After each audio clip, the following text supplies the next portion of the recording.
Ian Illume here, another day in Los Angeles. Not much to report. However, I did want to have this conversation about space race, America versus China. Who can go to the moon? Sorry. Sorry.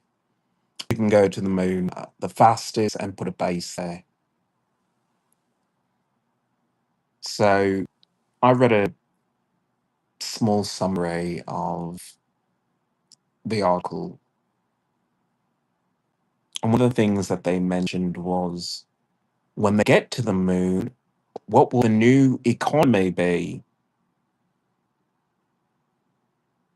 And this is why I appreciate the Google AI for trying its hardest to fit as much into three little lines of text.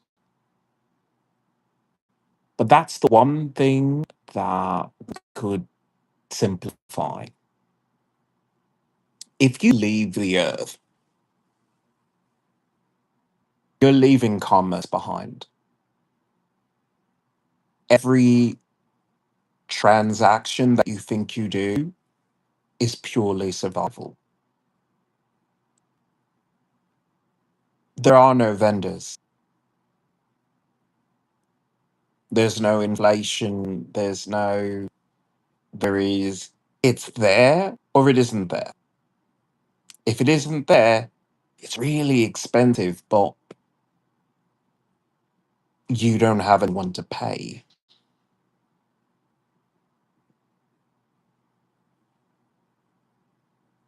So let me explain what the lunar economy would be. Everything would be free. Most of the people who are going to the moon are scientists like myself. They bring whatever stuff they want to bring with them. The rest has to either be in transit with them or they're going to have to create it there because there is no commerce. We've wasted way too many years, decades where we could have said, yeah, okay, maybe the moon is a little too far, but what if we just put a station right there? Not the International Space Station, just a waypoint onto the moon. You don't have to do much, you just have to have that there. And little by little, you have maybe some supplies there. But we don't think. We're too busy with I could throw out some 90s references or things from the 80s or 70s, but life just always seemed to get in the way. It was always the Cold War or the AIDS crisis or some excuse for people to say things on the earth are so hectic that we couldn't spend time discussing space. We couldn't spend time trying to figure that out. And now it's a scramble because people looking at the situation, people are looking at China, we only see what we want to see because we live on the west side of the world here in America. So unless you are invested in world news, you don't know what China's up against. You don't know about their megacities. China knew their population was growing and said, fine, okay, let's build a city for them. But nobody moved in. Nobody could afford it. And then when it was finally affordable, nobody really wanted it anymore because it probably wasn't even made that well. But things are difficult. You don't understand what commerce has done to that nation. Every time you saw made in China, you shrugged it off. But you said, well, it wasn't made here, but it was made somewhere. It was made in a factory. Factories take up land, factories pollute the air, they pollute the water, factories just drain the life out of people.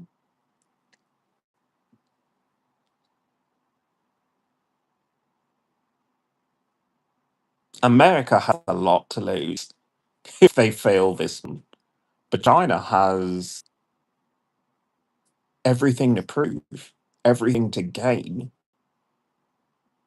If you had a choice between being involved in the space program or working in a factory making a cell phone, what are you going to choose? Fucking brilliant people, and you have them making your cell phones? I don't know. But back to my point about the economy.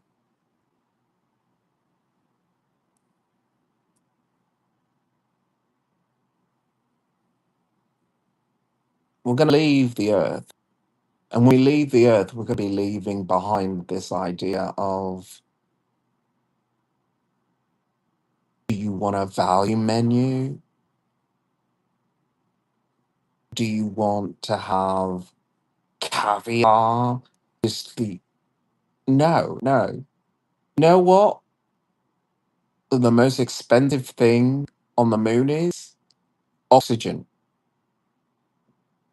pressurization. There is no vendor for that. That's the most asinine thing that I've read in that article was we have to figure out what the economy would be. The economy is, did you pack it before you left,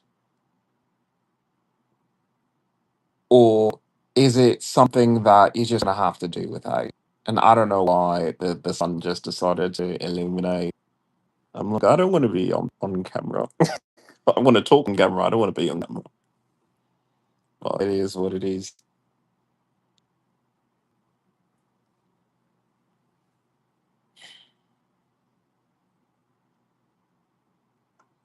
And we could learn a lot from this kind of situation.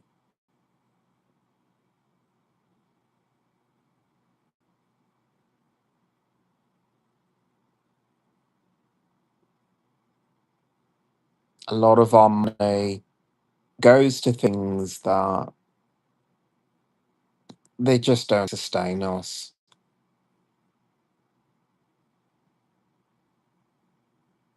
I mean, you can buy a new cell phone, but could you eat a cell phone? You'd probably break your teeth trying. Wouldn't recommend it. That's what people do. And I'm no stranger to that. The first chance I got to get myself a later version of the iPhone, I did. But then they came out with another one. And I almost have to say, why did I even bother buying this one? I mean, I guess I'm just following the trend and, it's ease of use and there's nothing else out there. But if you don't invent, then that's why there's nothing else out there. You can't say that Apple is a monopoly if you personally aren't creating anything new.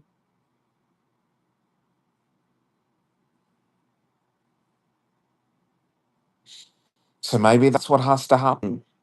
Maybe that's the solution. And that's the solution that you bring to the moon. This whole idea of you're not going to get some delivery guy to come knock on your door and say, hello, I have a package for you. You're in the most remote area possible. And I guess that's something to think of for those who decide to move to remote areas. You move to a remote area because you really do want that solitude, you want that disconnection.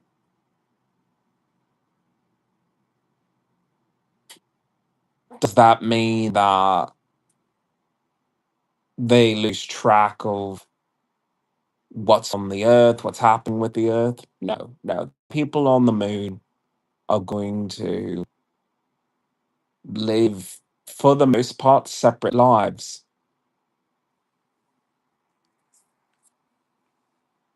Trust that if you're the type of person to go to the moon, not exactly trying to keep your Hulu subscription. Nothing against that company, but priorities. Priorities.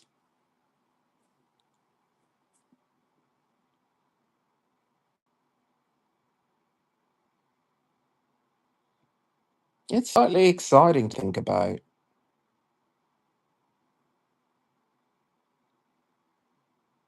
And if America loses, you still have to celebrate. That's the growth that I kind of need people to understand. If you're American, you want it to be America. You do. But, if you lose, you have to say,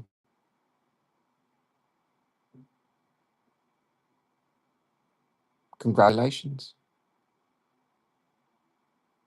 Because it's, what was it? A small step for man, a giant leap for mankind.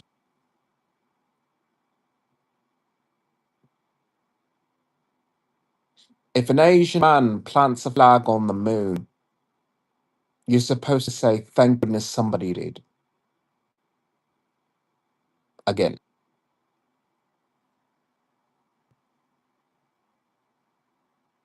if they build a base on the moon, you have to say, thank goodness. Again, because it means that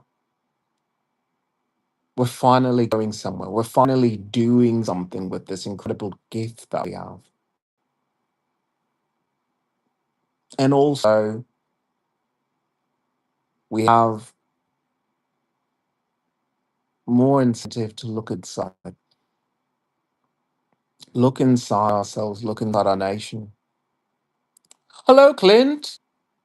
Welcome to the channel. Welcome to the revolution. I'm talking about the moon economy. I was reading an article on Google, and Google said they have to figure out what the economy will be like on the moon. And you just have to chuckle at that because it's what economy? What economy? You're not going to sell me a rubber ducky if I'm on the moon. You're not going to sell me a talking bass on the moon. You could do that shit in America because people say, well, I need to have that on my wall. You could say that. But people who are interested in a lunar base, they're not thinking that way. They're thinking, I breathe oxygen. I need to keep the oxygen inside. I need to stay inside. Oh, yeah, there's radiation. And also, every once in a while, a giant rock or even a pebble just comes crashing down and there's no atmosphere. And it's not exactly like most spaces, as far as we've designed them so far, are inclined to move.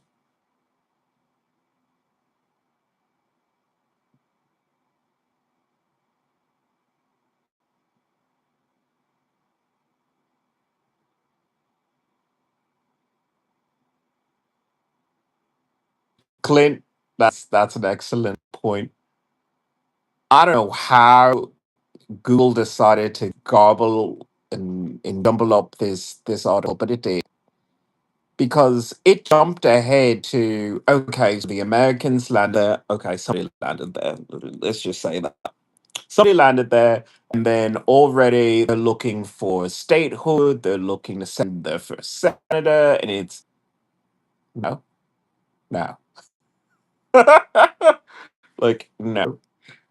Like the whole idea of the whole lunar base thing, that's you put a doorway there. We might put a frame for one house, one lab, because we don't think in the way of, a robot can do that, right? Because if we had the attitude of, a robot could do that, it would be very different. Because then you would say, I don't care who goes, just put a robot there. Have the robot build the houses, build the labs, at the drop of a hat say, you know what, I want a bigger lab, so, can you redo it like 1 centimeter more? I don't care, can you do that? And the robot says, fine, I'll knock down the whole wall. And guess what? It depressurizes, bah, bah, bah, bah, alarms going off. But it doesn't matter because it's a fucking robot. The robot's gonna, metaphorically shrug and get back to it. A human, on the other hand, would say, oh shit, let me get my spacesuit back on. Oh, wait, I forgot that either you're not supposed to. You see, this is the thing that bothers me. It bothers me because if you were a proper scientist, you would say, pressurized at all time and no suits. Because we plan for the vacuum. We don't plan for we're humans, so therefore we need to be in a human habitat. We don't think that way for some reason.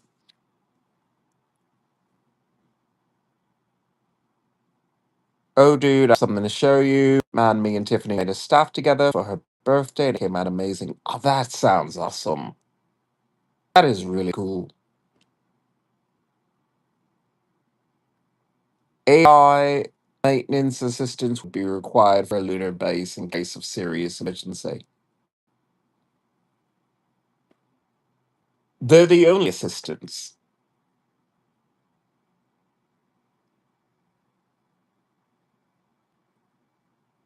I have to stop saying things make me angry, but the whole International Space Station thing of, okay, there's an air leak, so could you, make it to the emergency pod?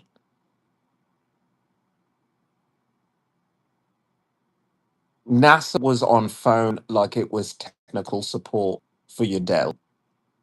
That's all they could do. That's it. Not, we'll launch a drone to go there, repair the thing. We'll launch a spacecraft from another satellite. It can pick you up. None of that. We don't think, we never think that hunk of space junk belongs in a museum. Everyone looks at the space station as like, oh yeah, and then people from different countries do science up there together. How beautiful. It's like, that's a fucking relic. It's been there for fucking decades. You keep adding new things and, oh, well, it's a new solar array here, some more power drain. It's like, no, no. Every time they put a new one, they should have removed it immediately. It's like, okay, so it's there, it's connected. Okay, is it good? Okay, now remove it so it could be the base for the next one. They never do. Okay, so we would basically be there as the last resort failsafe. Basically, just a system analysis could run on one base, AI and robotics could be involved. Let me explain it, because Clint is absolutely right. The whole idea of a lunar base in the future that we're trying to build, it's two lunar bases. Because you have one where the humans are, and then you have the robot section. If you said, "Robot, I want you to go check out that media that just landed over there," you're not going to go there yourself. You're just going to send the robot, or you're going to say, "Robot, I need you to repair this door from the outside." Send the robot to do that.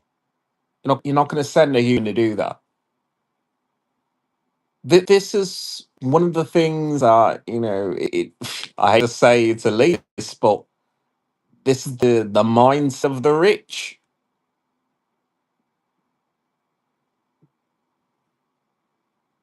And I wasn't really going to talk about it, but I am going to talk about it. So I stay in hotels. I mean, I appreciate the privilege of staying in hotels, but the concept of a maid is one of those things of subservience.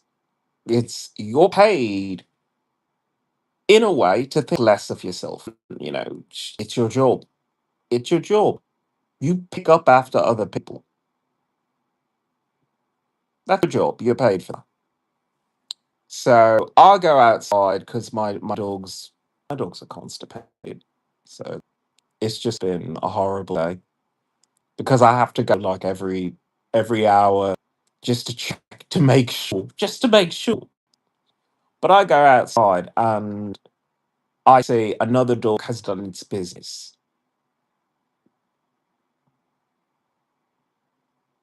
Now it's a hotel, so there's maybe one other dog, probably two other dogs besides my dogs. So it's really narrowed down. But the hotel manager has already had its, you know, tail in a tizzy over the idea that, people just leave that there. So I don't have to. I could have just walked by and said, that wasn't my dog. Who cares? But then I said, yeah, but I do stay here at this time. And it is an eyesore. So for a second, let me just be humble enough to go pick that up. It's like there's no applause, there's nothing, not paid for it. It just needed to be done. Now you go to Moon, it's going to be pretty cut and dry. There's not going to be like a rich elite class at this time because there's no point.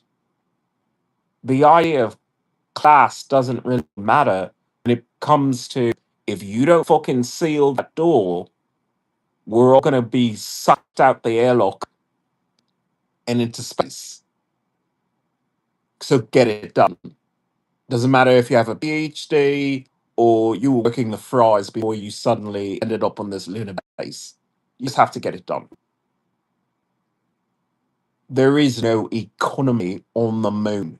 There is simple, can you do it or does a robot have to do it for you? That's it. People don't realize that true power comes from service to those in your charge. A true leader walks amongst his people and suffers with them. We have our masters. That's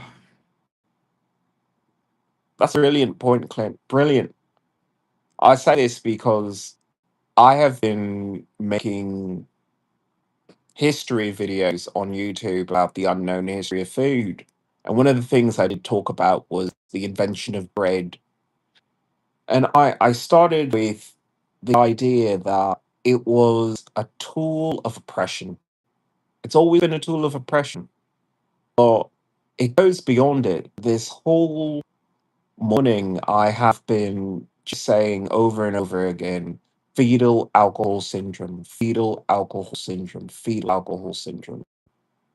Because when you eat bread, your body is not designed for it. Your ancestors never ate it. Your ancestors never ate it. It was something that was invented recently that we have just shoved into our life as a foreign invader. This bread thing.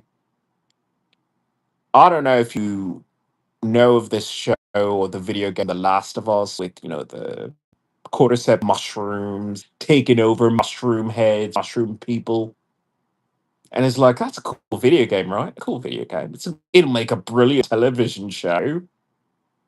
Oh my god, the series is getting so much love from fans. But you want to go further and say, do you know what a yeast infection is? Because people laugh and they giggle because they think, that's what a female has. Females have yeast infections. But what do you call acne? What do you call when your back starts sweating and you get bumps on it? What do you call that? Yeast. What do you call your beer? A keg. And people laugh and say, "Who wants a six pack when you can have a whole keg?" It's a joke. It's really a joke. And do you realize that yeast that you eat from bread took your body, took control of your body, and said, "No, I don't see the exit. So I guess you're going to be a brewery." And they start fermenting in your body.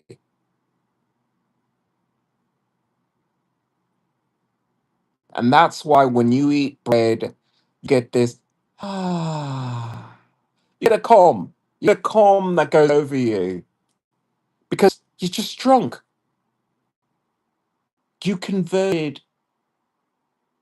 sugar, starch into alcohol. You do it every day. We do it to ourselves.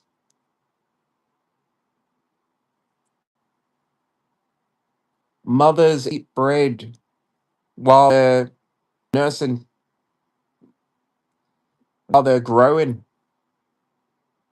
And they don't think, it's probably like less than 1 or 2%. But you don't know the math. You don't. So when we see kids more wild lately and whatnot,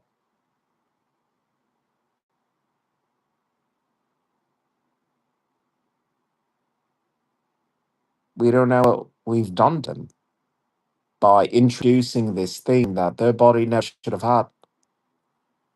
Another thing that was running through I'm sorry, my English is terrible. There was a fire truck at my previous hotel. Guys, it's karma. But either way, like two fire trucks, an ambulance, and it just got me thinking of this quote from 911 where one of the firemen says, "Oh, we love carbs here at the firehouse." And it's, aren't you supposed to be physically fit? Now, I'm not exactly saying you shouldn't have carbohydrates, but you shouldn't have carbohydrates from bread. Like, you should have a nutritionist that says, dude, I mean, you're not exactly supposed to eat grass, but you're supposed to eat fiber.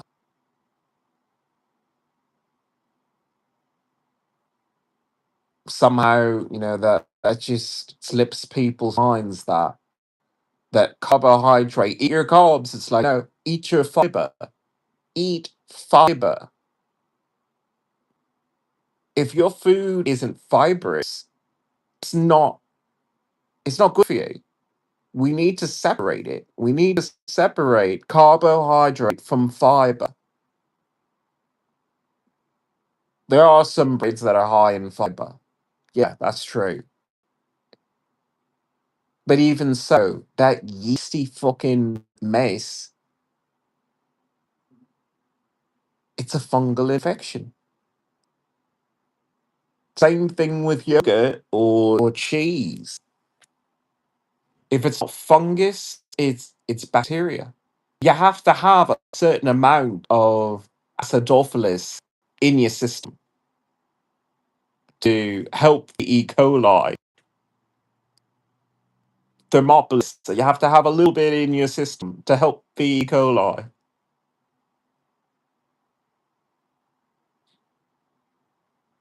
But the levels that we eat, look, I feel it too. Sometimes when I eat cheese, I just want so much of it that I think this is what happened to mice. This is what happened during the bubonic plague. Mice got in the cheese and they spread it around. Have you tried this shit? Try the French one. The French one's really good. But they're like giving people the bubonic plague. It takes over your brain. We think because we're human that we're at the top of the food chain, and we're the most intelligent. And no, no, there are other things that are more intelligent. Fungi, fungi. That whole kingdom, the fungi kingdom. I shit you not. You want to talk to an alien? Those are the aliens. We evolved from, because honestly, if you're male, look down. uh, yeah, yeah. So the idea of yeast, molds, just in your body, what are we doing to ourselves? Hmm. Hopefully, that gets a bit more traction, and people start waking up to the idea that all the problems that we have, all of them, have to start with what are you eating?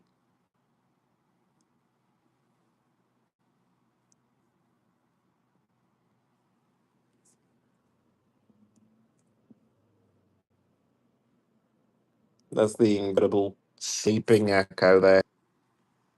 I'll take that as a sign. My name is Ian Leona. I'm an environmentalist, human rights activist, mutant, and werewolf. I'm a veteran with PTSD from military sexual trauma. I'm not getting any better. It's a long road to try and convince people to change in anything, to change nutrition.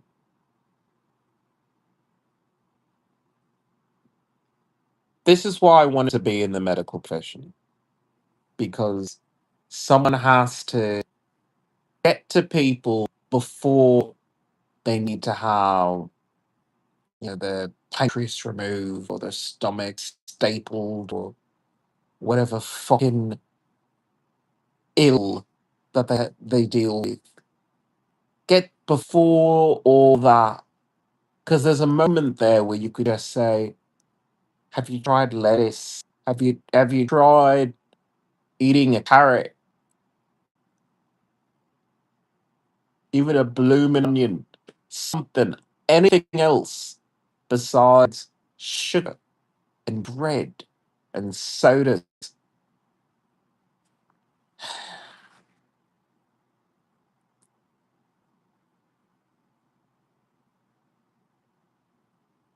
But that's all people know. They grew up that way. They don't change. Not overnight. And not without huge incentive.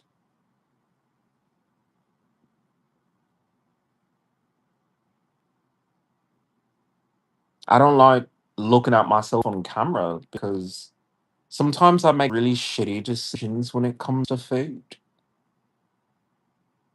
And it shows. Like my body punishes me for it. Because it says like, what the fuck is this? It's not nutrition. I can't use it. Can't use it, man. So listen to your body more. If your body has a weird reaction to it, if you break out or your stomach's upset, don't eat that again. because that means that you have an allergic reaction to it. And if your body is telling you you're allergic to it, listen, listen. I hope to see you on the next podcast.